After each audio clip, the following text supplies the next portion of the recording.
नमस्कार. Civil इंजिनिअरिंगची degree आहे, पण साईटवर उभं राहायला भीती वाटते. स्वतःचं घर बांधायचंय, पण कुठून सुरुवात करावी हेच कळत नाही. आणि रिडेव्हलपमेंटबद्दल भरपूर ऐकलंय, पण प्रोसेस इतकी कॉम्प्लेक्स आहे की कोणी क्लिअर सांगतच नाही. याच कारणामुळे आज हजारो लोक नुकसान करत आहेत आणि याची उत्तरं Googleवर पण नाही. ती आहे अनुभवात. मी राजेंद्र डोकचवळे. आज मी माझा 37 वर्षाचा अनुभव तुमच्यासोबत शेअर करणार आहे. मी कॉलेज ऑफ इंजिनिअरिंग पुणे मधून BE सिव्हिल केलंय आणि गेल्या 37 वर्षापासून कन्स्ट्रक्शन इंडस्ट्री मध्ये काम करत आहे. या काळात मी site supervisor, site engineer, project incharge, valuer, private contractor, government contractor आणि सध्या बिल्डर्स अँड डेव्हलपर्स म्हणजे सुरुवातीपासून शेवटपर्यंत पूर्ण प्रोजेक्ट लाईफ सायकल मी पाहिलेली आहे. पण या प्रवासात मला एक गोष्ट खूप खटकली. इंजिनियर्सकडे डिग्री असते, परंतु साईटवर काम करताना कॉन्फिडन्स कमी पडतो. लोकांकडे पैसा आहे, पण चुकीच्या लोकांमुळे फसवणूक होते आणि लोकांकडे जमीन आहे, पण डेव्हलपर कसं बनायचंय माहित नाही. सोसायटीजला रिडेव्हलपमेंट करू इच्छितात, परंतु प्रोसेसमुळे ते अडकतात. तेव्हा मला जाणवलं समस्या नॉलेजची नाही, तर समस्या आहे प्रॅक्टिकल नॉलेजची. म्हणूनच मी सुरुवात केली RD's अकॅडमीज, जिथे मी माझा 37 वर्षांचा अनुभव थेट तुम्हाला शिकवणार आहे. इथे तुम्हाला फक्त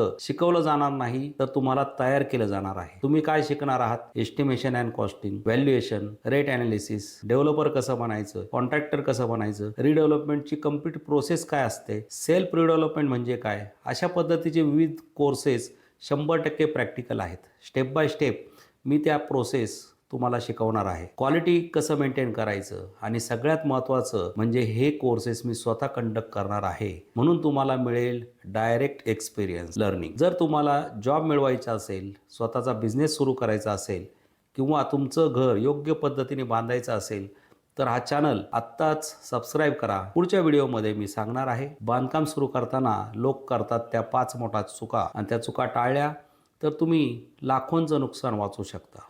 नॉलेज असेल तर कॉन्फिडन्स येतो आणि कॉन्फिडन्स असेल तर सक्सेस नक्कीच मिळतो.